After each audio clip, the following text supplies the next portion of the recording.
इस वीडियो में हम पढ़ेंगे गामा फंक्शन के बारे में। ठीक है, तो गामा फंक्शन क्या होती है ये हम पढ़ेंगे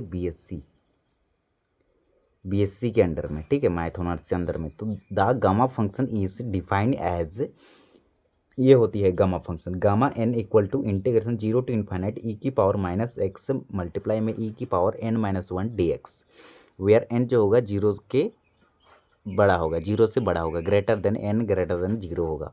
पुट यदि X equal to N equal to 1 रखे, ठीक है, तो gamma N equal to integration 0 to infinite E to the power minus x multiply में, यहाँ पर देखो एन के जगह पे क्या रखेंगे 1, तो 1 माइनस 1 जीरो, तो कांस्टेंट की पावर 0 इज इक्वल टू 1, तो ये वाली वैल्यू पूरा 1 हो जाएगी। तो 1 का multiply e to the power minus x करेंगे तो ई to the power minus x से होगा और integration 0 to infinite d x रहेगा।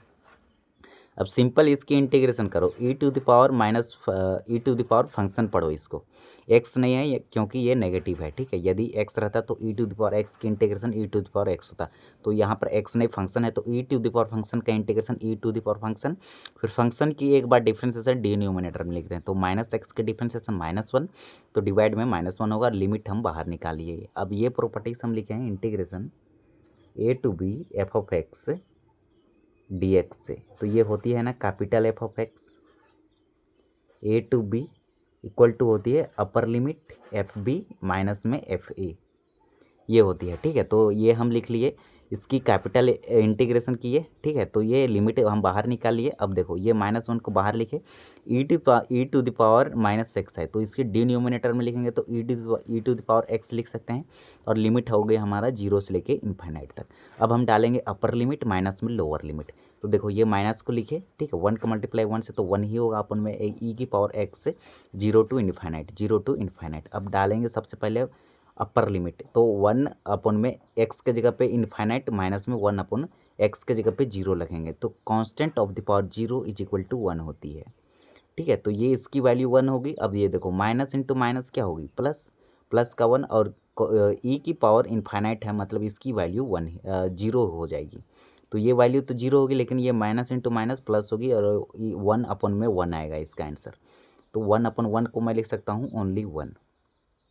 ठीक है, तो हमारा आंसर आएगा ओनली 1। अब देखो reduction formula for gamma function, यदि गामा फंक्शन का रिडक्शन फॉर्मूला अब पढ़ेंगे। ठीक है, तो एन के जगह पे कोई भी हमारा एक फंक्शन होगा, ठीक है, तो या फिर कोई नंबर नहीं, कोई फंक्शन नहीं होगा, तो देखो ये गामा फंक्शन है, गामा फंक्शन n+1, तो ये होगा इंटीग्रेशन 0 टू इन्फाइनाइट ई की पावर माइनस एक्स एक्स की पावर n+1। अब देखो n के जगह पे पहले n था, अब n के जगह पे n+1 है, तो यहाँ पर लिखेंगे n+1। ठीक है, तो n+1 -1, यहाँ पर देखो n के जगह पे लिखेंगे अब n+1 -1। ठीक है, फॉर्मूला का लिखे हैं -1 d x equal to integration 0 to infinite e की पावर माइनस एक्स, ये प्लस का 1 से माइनस का 1 कैंसिल, तो एक्स की पावर n डी एक्स।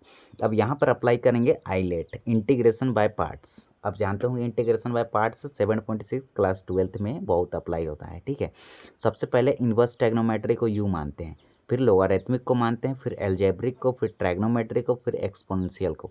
हमारे पास एल्जेब्रिक है, उसके बाद एक्सपोनेंशियल है। ठीक है, एक्सपोनेंट है और एलजेब्रा है, तो एलजेब्रा को यू मानेंगे, इसको भी मानेंगे। तो सबसे पहले integration U into V D X की याद कीजिए, यू होती है फर्स्ट फंक्शन, बी होती है हमारी सेकंड फंक्शन, तो ये होगी यू बाहर integration we D x minus integration D upon D x U integration we D x of D X, ये होती है फॉर्मूला। तो सबसे पहले यू को बाहर करेंगे, मतलब एक्स की पावर एन को बाहर किए, फिर देखो integration we D x, v की वैल्यू है e to the power minus x D x, minus लिखे integration D upon D x u, u की वैल्यू है एक्स की पावर एन, और मल्टीप्लाई में लिखेंगे वी डी एक्स, तो integration we D x of whole d x.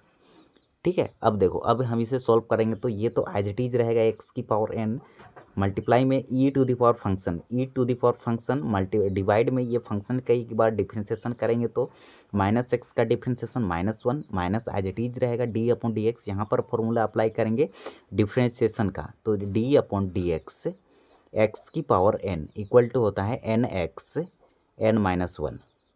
ठीक है, तो ये फॉर्मूला हम यहाँ अप्लाई करेंगे, तो ये होगा एन एक्स एन -1। ये इंटीग्रेशन हमारा एज इट इज रहेगा, क्योंकि हम यहाँ पर केवल डिफ्रेंसिएशन किए हैं।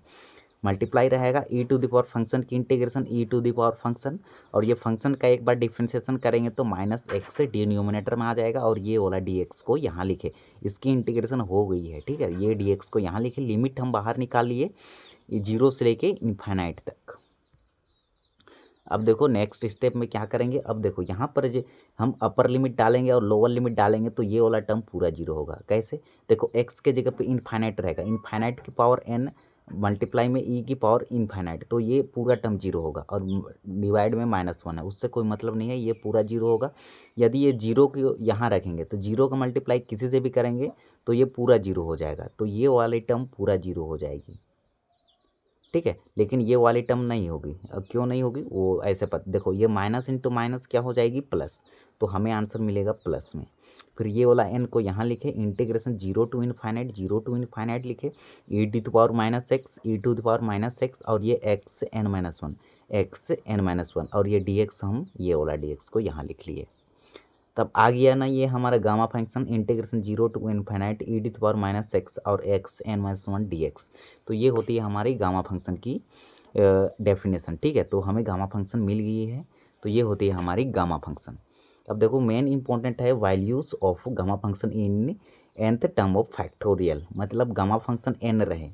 ठीक है, तो ये फैक्टोरियल n-1 होता है, वेयर n जो होता है पॉजिटिव इंटीजर होनी चाहिए, मतलब वो पॉजिटिव मतलब हो गया आपका धनात्मक पूर्णांक होना चाहिए। ठीक है, यदि गामा n रहे, गामा 2 रहे तो ये फैक्टोरियल 1 के इक्वल होगा, गामा 3 रहे तो ये फैक्टोरियल 2 के इक्वल होगा, और गामा 3 रहे तो ये फैक्टोरियल 2 के इक्वल होगा, और गामा 4 रहे तो ये फैक्टोरियल 3 के इक्वल होगा। फैक्टोरियल 3 का आंसर कितना आएगा, तो 3 मल्टीप्लाई में 2 मल्टीप्लाई में 1, अब इसको मल्टीप्लाई करो, 3 2 जा 6, और 6 के मल्टीप्लाई 1 से करेंगे तो 6, तो ये होगी फैक्टोरियल 3 की आंसर।